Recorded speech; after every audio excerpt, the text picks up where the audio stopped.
Hello and welcome to this week's vlog. It's Friday afternoon, I've just finished work. I've got a couple of hours down the plots. So what I'm going to do today is, first thing, it's going to sort out the fruit cage.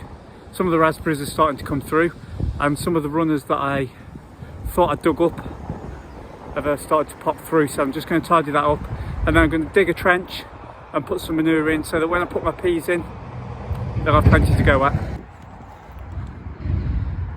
As you can just about see, the raspberries are starting to come through, but then again, so are the weeds, and these are the runners that I missed when I dug them all up in autumn. So I'm going to go through and take those up, and I might just plant them into the row. I've given the fruit cage a quick tickle over with the hoe, got out most of the weeds, a little bit of a tidy up so it looks better. And then what I've done here is I've dug a trench. It's probably 8 inches wide by 8 inches deep, and what I'm going to do now is I'm going to fill that up with some of the rotted wood chips from the path to use them up, and then hopefully that will rot down over the next couple of months, and then I'll give the peas some nutrition to go down and search for. I'm going to do the same again this side in a little while, but I'll just get this side done first. So it's just a case of stripping the wood chips, loading up the wheelbarrow and filling the trench up. I've just sieved this tiny little section here. It's probably 3 or 4 foot square if you add it up together, and I've lost my sieve, so I'm using a mushroom crate to sieve it. That's all the larger bits that I'm taking out, and this is what I'm left with, which is the pretty good stuff. So if I can, a few bits in there, if I can get all of the paths to this sort of quality, it'll be fantastic. So what I'm going to do now is I'm going to take this over and I'm going to get it poured into my trench. So that's the first trench done. I might put a little bit more just to bring up the level at that end. It's fairly flat at this end, so I'll just do another half barrel full, fill that up and then pull the dirt on top of it and then start on the other side. I shall bring you back when I've done both sides. I've used the larger pieces of wood chip as a path into the fruit cage. I'm going to extend it all the way around once I've sieved it all. I'll put some cardboard under it at some point, but for the moment this will do. It doesn't look like we've done a lot today, but these two trellises for the peas to grow up are now ready to be planted. I'm not going to do it just yet. I'm going to leave it for at least a month before I put them in. So now I'm going to head up to the other plot and I'm going to get the trench dug for the beans. I've not decided where it's going to go yet, so I'll have a bit of a look around and see what I can come up with. This is a bed that I'm going to be using, and it's probably one of the sunniest beds on the plot, so it should be ideal for the strawberries.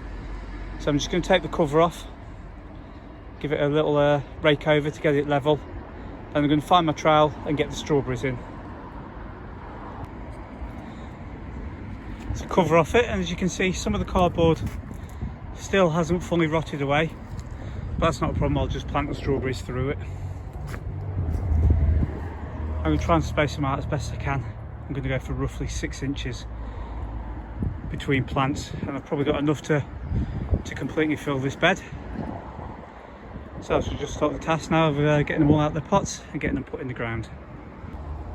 Strawberry bed is now done for this year, and one thing to note is when I've buried the plants, I've only gone up to the crown, because if you go too deep, the crown will just rot off and the plant will die. And also last year I had the pongo beans in here, and when I harvested them I just cut the tops off and left the roots in, so all the roots are still in the soil. So hopefully these plants should do really well in here. There's loads of worms in there as I was digging through it, so they've been given the best possible start. So while I'm down this half of the plot, I really need to get these foxgloves in the ground. They're really struggling in the pots now. One of them's completely rotted off and they're not looking brilliant, so I'm going to get these put outside as well. I've taken the foxgloves out of the polytunnel and just dotted them around the pond. I'm not sure that many of them survive because the roots are really small, but I've put them in anyway, and if they don't survive, I've not really lost anything. They're all self-seeded anyway, so it didn't cost me anything. But hopefully they'll survive and thrive. And the idea is as they grow up, they're going to hide these barrels, which are a little bit unsightly. And the pond's starting to come back to life a little bit, some new growth. I think I might clean it out next weekend, get some of the dead leaves and bits of cardboard that have blown into there and all sorts, so let's give it a good tidy out. Morning, I've just watched Rob at Rob's allotment garden, and he's been feeding his onions, and I thought, well, maybe it's time for me to feed mine. So I've got some seaweed feed. I've mixed up 5ml in a 1 litre container, and I'm just going to give all the onions a good spray over, and then hopefully it'll perk them up a little bit. You see, they're looking okay, but I'm sure they could do with a little bit of a feed just to bolster them up a bit, and I'll might as well do the chilies while I'm here. So it's just a foliar feed for the chilies. They'll absorb the feed through their leaves, and then I'm just going to do the same for the onions. The weather outside has been horrific today. It's just rained non-stop. It's just cold, windy and rainy. So what I've done is inside I've sown a couple of trays of zinnia and some marigolds. I've got some calabrese that I've popped into there, and they're the spring onions that still haven't come through. And over here I've just took the cover off the propagator, so I've just got the lights above it. Unfortunately, as I was moving it, one of the lights fell off and it's damaged a couple of the peppers. Chocolate habanero took it the worst, but hopefully they should pick up. So other than the minor mishap, everything's looking okay in here. It's nice and tidy.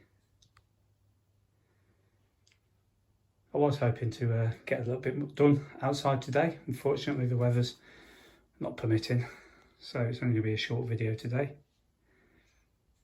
So all that remains for me to do is to say thank you very much for everyone for watching. Hope you enjoyed the video, and I hope to see you again next week. Thank you very much, and goodbye.